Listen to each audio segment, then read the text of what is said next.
Ya, baik. Selamat datang kembali di channel Tanya Soal. Di video kali ini kita akan lanjutkan kembali pembahasan soal fisika. Dan bagi kamu yang membutuhkan referensi pembahasan soal, kamu bisa klik link yang sudah kita cantumkan di kolom deskripsi. Dan terima kasih buat kamu yang sudah mensupport channel ini dengan cara like, subscribe, dan juga men-share informasi channel ini kepada teman-teman yang lain. Dan khususnya buat kamu yang sudah join dan bergabung di membership channel kita. Dengan bergabung di membership, kamu bisa mendapatkan akses ke video-video yang kita buat khusus untuk para member yang sudah bergabung di channel ini. Baik, kita bahas soal di video kali ini. Perhatikan gambar berikut. Pada titik sudut segitiga siku-siku diletakkan titik materi dengan MA 500 gram, MB 100 gram, dan MC 120 gram. Seperti gambar di atas. Jika panjang BC sama dengan 100 cm, besar momen inersia saat sumbu rotasi melalui titik A dan tegak lurus bidang ABC. Baik, kita anggap sumbu rotasinya adalah di titik A ini. Dengan panjang BC-nya disebutkan adalah 100 cm. Maka langkah awal kita adalah mengubah 100 cm ini menjadi satuan baku yaitu meter. Jadi kita bagi 100, kita peroleh adalah 1 meter. Jika kita misalkan jarak A ke C ini adalah X dan jarak dari A ke B ini adalah Y, maka untuk menentukan nilai X kita gunakan perbandingan sudut yang ini adalah di samping terhadap miring. Kita gunakan cosinus 37 sama dengan X per 1. Cosinus 37 adalah 0,8 sama dengan X per 1, maka nilai X-nya adalah sama dengan 0,8 meter. Kita lakukan lagi hal yang sama, kali ini kita akan mencari nilai Y. Maka kita lakukan perbandingan antara sisi yang berada di depan sudut dengan sisi miring, maka kita gunakan sinus 37 sama dengan Y per 1. Sinus 37 adalah 0,6 sama dengan Y per 1, maka kita peroleh nilai Y sama dengan 0,6. Kemudian kita akan menghitung momen inersia dengan rumus sama dengan sigma mr kuadrat. Maka momen inersia yang berada di titik A sama dengan massa A dengan jarak titik A ke A itu sendiri, pangkat 2, ditambah massa benda B dikali jarak dari A ke B kuadrat, kemudian massa benda C dan jarak A ke C pangkat 2. Massa dari benda A adalah 500 gram, itu sama dengan 0,5 kg. Jarak A ke A tidak ada jaraknya, dituliskan 0 pangkat 2. Massa benda B adalah 100 gram, kita bagi 1000 untuk mengubahnya ke kilogram, kita peroleh 0,1. Jarak dari A ke B adalah sebesar Y, yaitu 0,6 meter, jadi kita tuliskan 0,6 pangkat 2. Massa benda C adalah 120 gram, kita bagi 1000 untuk ubah ke kilogram, kita peroleh 0,12, dan jarak dari A ke C-nya adalah 0,8. Jadi kita tuliskan sebagai 0,8 kuadrat.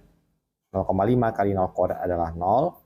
Kemudian kita lanjutkan 0,1 dikali 0,6 kuadrat, berarti dikalikan dengan 0,36, kita peroleh menjadi 0,036, ditambahkan dengan 0,12 dikali 0,8 kuadrat, berarti dikalikan dengan 0,64, kita peroleh 0,0768. Apabila kita gabungkan menjadi 0,036 ditambah 0,0768, kita peroleh nilai adalah 0,1128 dengan satuan kilogram meter pangkat 2.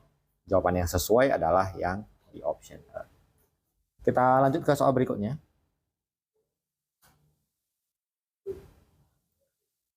Perhatikan gambar berikut. F1 15 Newton, F2-nya 30 Newton, F3-nya 10 Newton. Jika panjang batang AD sama dengan 4 meter, AB sama dengan BC sama dengan 1 meter, massa batang AD diabaikan, besar dan arah momen gaya total dengan poros di titik C adalah titik-titik. Tan alfa sama dengan 4/3. Kita mulai dari tangan alfa sama dengan 4/3. Kita gambarkan dalam sebuah bentuk segitiga siku-siku. Kita anggap ini alfanya. Alfa itu adalah perbandingan tangan alfa ya, maksudnya adalah perbandingan antara sisi depan terhadap samping, berarti depannya 4, sampingnya 3. Dan apabila ini dipitagoraskan menjadi akar dari 4 kuadrat tambah 3 kuadrat, kita akan peroleh hasilnya yaitu akar dari 16 tambah 9, akar 25. Hasilnya sama dengan 5.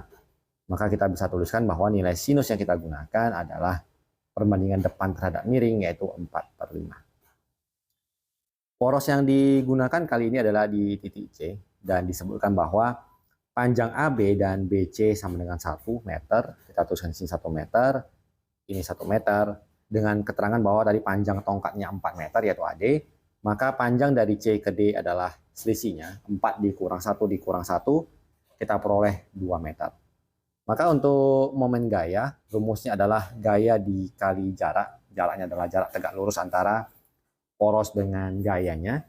Jadi karena di sini ada 3 buah gaya, kita gunakan torsinya sama dengan torsi 1 tambah torsi 2 ditambah torsi 3.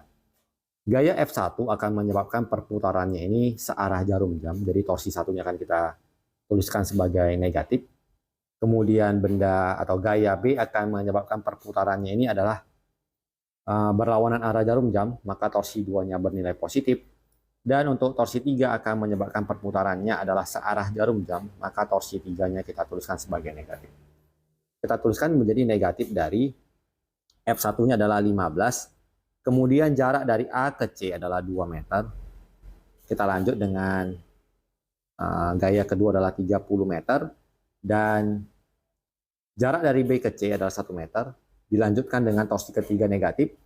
Kita gunakan 10 dikalikan dengan sin alfa. 10 dikali 4 per 5. Kemudian dikalikan dengan jarak dari C ke D adalah 2 meter. Berarti sama dengan negatif 30 ditambah 30 dikurang 10 bagi 5 adalah 2, 2 kali 4 kali 2 adalah 16. Kita peroleh menjadi negatif 16 Newton meter. Negatif berarti searah jarum jam, kita tuliskan 16 Newton meter searah dengan arah jarum jam. Dan kalau kita perhatikan jawaban yang sesuai adalah jawaban yang ada di option C. Kita lanjut ke soal berikut. Jarak sumbu kedua roda depan terhadap kedua sumbu roda belakang mobil yang bermassa 1,5 ton adalah 3 meter. Jika pusat massa mobil terletak 2 meter di belakang roda muka, beban yang dipikul oleh kedua roda depan mobil tersebut adalah titik-titik. Ini mungkin kalau kita gambarkan kurang lebih sumbunya seperti ini. Kita anggap saja ini posisi dari roda belakang, dan ini adalah posisi dari roda depan. Disebutkan bahwa panjang sumbu roda tersebut totalnya adalah 3 meter dan pusat massa mobil 2 meter di belakang roda muka. Jadi kita tuliskan di sini adalah jaraknya ini adalah 2 meter dan ini adalah pusat massanya. Dan kedua roda tersebut akan menahan beban dari ataupun berat dari mobil tersebut. Jadi kita tuliskan sebagai gaya normal yang disebabkan oleh roda depan, dan ini adalah gaya normal yang disebabkan oleh roda belakang. Kunci dari pertanyaan ini adalah beban yang dipikul oleh roda depan. Untuk menghitung beban yang dipikul oleh roda depan, maka kita lakukan sigma torsi di roda belakang. Jadi kalau kita ditanyakan beban yang dipikul roda depan, kita gunakan tumpuan adalah di roda belakang. Sebaliknya, apabila kita menanyakan besarnya gaya yang ditopang oleh roda belakang, kita gunakan nanti porosnya, titik putarnya adalah di roda depannya. Sehingga kalau kita tuliskan bahwa untuk NB-nya jaraknya 0, maka kita akan dapatkan 2 buah gaya, yaitu gunakan gaya beratnya dan juga gaya yang ditopang oleh roda depan. Jarak dari sumbu tadi 3 meter, maka selisihnya adalah di sini 1 meter, dari 3 dikurang 2. Maka kita tuliskan N roda depan dikali jaraknya tadi ke sumbu roda belakang adalah 3 meter, dikurang gaya beratnya dikali 1 meter, itu harus sama dengan 0.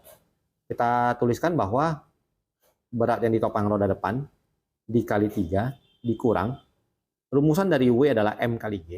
Jadi 1,5 ton itu adalah setara dengan 1.500 kg.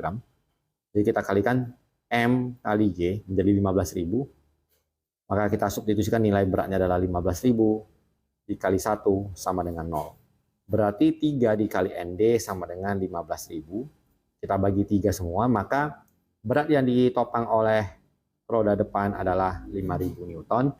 Kita pilih jawabannya di option A. Demikian pembahasan soal untuk video kali ini. Semoga bisa diikuti dan dipahami. Semoga bermanfaat. Sampai jumpa di video selanjutnya.